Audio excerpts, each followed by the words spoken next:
वक्फ bill मागे घ्यायलाच पाहिजे, वक्फ बिल मागे घ्यायलाच पाहिजे।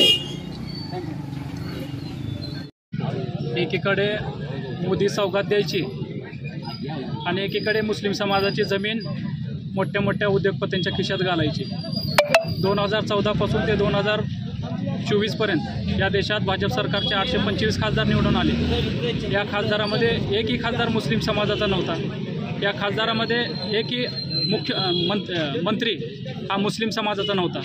यांनी पहिल्या आपल्या विचारात बदल करावा आणि परत वक्फ बोर्डच्या कायद्यामध्ये बदल करावा। सुधारणा आपल्या विचारात करावी, नंतर मुस्लिम समाजाचे हित जोपासावे। गोरगरीब मुस्लिमांचा याच्यामुळे फायदा होणार असं सरकारचं म्हणणं आहे, त्याबद्दल तुमचं काय म्हणणं?